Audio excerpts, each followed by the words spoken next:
Cricket নাকি gentleman's game, আর BCCI নাকি বিশ্ব ক্রিকেটের সবচাইতে প্রভাবশালী বোর্ড। অন্তত তেমনটা তো চাওয়ার আছে। তাই যদি হবে, তবে বড় মোড়লদের এ কেমন আচরণ, ভদ্রলোকের খেলায় এ কেমন অপেশাদারিত্ব, নাকি পুরোটাই ইচ্ছাকৃত?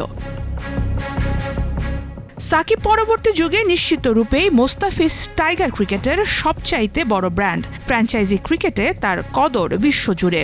এবারও বাংলাদেশিদের মধ্যে রেকর্ড দামে তাকে দলে ভিড়িয়েছিল ওপার বাংলার দল কলকাতা নাইট রাইডার্স। তবে মোস্তাফিজকে নিয়ে কুটচাল শেষ হয়নি তখনও। কাঁটাতারের ওপারের গুটি কয়েক উগ্র সমর্থকদের কাছেই নতি স্বীকার করল বিশ্বের সবচাইতে প্রভাবশালী বোর্ড বিসিসিআই।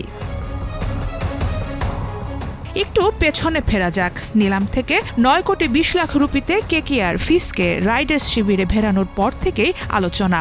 নতুন করে বাংলাদেশ ভারত রাজনৈতিক উত্তেজনা বৃদ্ধির পর কিছু উগ্র সমর্থকদের দাবি ছিল ফিসকে কিছুতেই তারা আইপিএলে খেলতে দেবে না, যার নেতৃত্ব দিচ্ছিল দেশটির কিছু ধর্মগুরু আর বিজেপি নেতারা।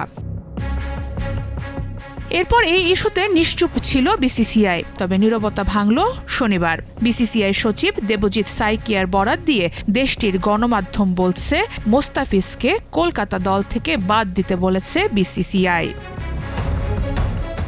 অবশ্য একদিন আগে এই বোর্ড কর্তার মুখে ছিল অন্য সুর। রাতারাতি কি করে তা বদলালো প্রশ্ন আসতে পারে যে কারোরই। তবে তাতে বয়েই গেছে মোস্তাফিজের আর্থিক ক্ষতিও হয়তোবা হবে না খুব একটা। এমনিতেই নিউজিল্যান্ডের বিপক্ষে সিরিজের জন্য পুরো আইপিএলে খেলতে পারতেন না ফিজ। তার উপর মোটামুটি একই সময়ে অনুষ্ঠিত হবে পাকিস্তান সুপার লিগ পিএসএল। আইপিএলে খেলতে না পারা কাটার মাস্টার যে পিএসএল এর হটকেক হবেন তা তো আর বলার অপেক্ষাই রাখে না। সারা মাহবুব, স্টার নিউজ।